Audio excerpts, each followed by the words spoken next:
Hi, my name is Ben Brinkerhoff, and my wife Mary Beth and I are the campus ministers at the Rebels for Christ campus ministry. And today, I want to tell you about how Jesus changed my life. When I think about how Jesus changed my life, I can't help but think about how Jesus has changed my life through people. I don't have this super drastic conversion story. My dad was a campus minister. My mom worked alongside him. I was baptized heading into the sixth grade, but starting heading into high school, Jesus began to put people into my life that completely and drastically have shaped and changed who I am today. It started actually with an accountability group that started inside of my youth group when we went to a youth conference, and the honesty and the vulnerability of the guys that were a couple years ahead of me just transformed my life, and I entered into this phase, beautiful accountability, and I had some mentors along the way of that who really shepherded me through that. Our youth deacon Matt Matthews and youth intern Matt Donaldson, and they both were so patient with me. I think almost every teenager is a little bit annoying, probably, but I was probably extremely annoying, and they were so patient with me as I tried to process life, and then they would also process their life for me. And through them, God really taught me that Jesus makes a claim on the whole of my life, not just some of my life, not just my spiritual life or what I do on Sunday morning, but Jesus impacts and shapes and forms every little aspect and facet of what I do. They were just these amazing influences on my life. And then I headed into college, and as I said, my dad was actually a campus minister, and so my dad was my campus minister, and Jesus changed my life through my dad's teaching. My dad was an amazing teacher, and he was teaching on the Gospel of Luke and the book of Genesis and heaven, all kind of the early years of my college. And kind of created this framework and this story for me through which I processed, interpreted, and articulated my experience in this world, right? Because he gave me the beginning, the end, and the most important thing in between. And it gave me this framework through which this lens through which I was able to kind of process my life. And I was able to do that alongside of more people. There was a group of guys who were about a year to 2 years older than me.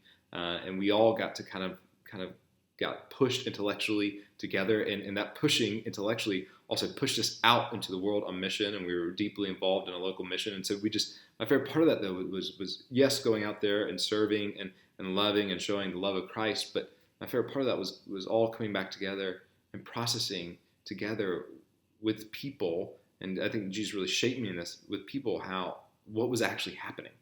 Right, and to get to hear other people, how they experienced it, how they were understanding what God was doing out there. And so that was really powerful for me. And so I went along college, and then my sophomore year, though, my dad died. It was very unexpected. At this point, he was my dad, my campus minister, and my roommate. I was with my parents for money's sake, and it really upended my life in pretty drastic ways. But yet again, God put people in my life, a lot of the same people who I mentioned, and they didn't just grieve for me, they didn't just mourn for me, but they grieved and mourned with me. They came alongside me, and they participated in my suffering. And they mourned the loss of my dad with me, and there was such power in that, this idea of withness. And they embodied God being with me in that moment by being with me. And so yet again, Jesus changed my life through putting people in my life. And a few other things happened in that. I went to grief counseling, and I think counseling is this amazing thing. And my grief counselor was someone who mourned with me yet again. And he was actually one of my dad's former interns, Heath Willingham. I reconnected with my family. I'd not been a great family member before my dad died. And I reconnected with my family, I think, in deeper ways after my dad died. And also, too, I began to date Mary Beth pretty much in the wake of my dad's death. And for those people who knew me before, I dated Mary Beth, and now Mary Beth is my wife, and now that know me after Mary Beth, they will quickly tell you that I used to be a very, very harsh person, and I still may be a harsh person, but I'm much less harsh than I used to be. And so yet again, it's just this constant story. My story is a constant story of God putting people in my life to help shape me and form me into who I am today, and to whom He wants me to be whom He intended me to be. And also, too, just kind of in the wake of my dad's death, came a new campus minister. His name is Micah Cobb, and his constant presence in my life, always pushing me to grow, always pushing me into discipleship, both me discipling others and being discipled, drastically changed my life, so that when I was sent out to seminary, I attended Asbury Seminary, and I was there for a year on campus. I was able to find a group of 3 guys, Hunter, and Caleb, and Wesley, who all we just kind of did mutual discipleship group, and we all just poured out on each other and did life together. And yet again, Jesus changed my life through being able to do life with people. And so I say all of that to say that I think Jesus can change your life through people too.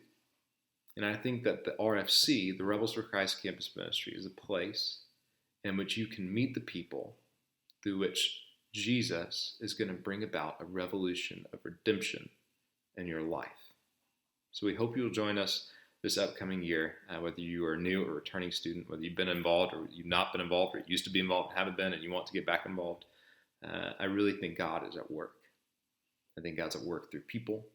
I know He has been in my life, and so I hope He can be in your life too.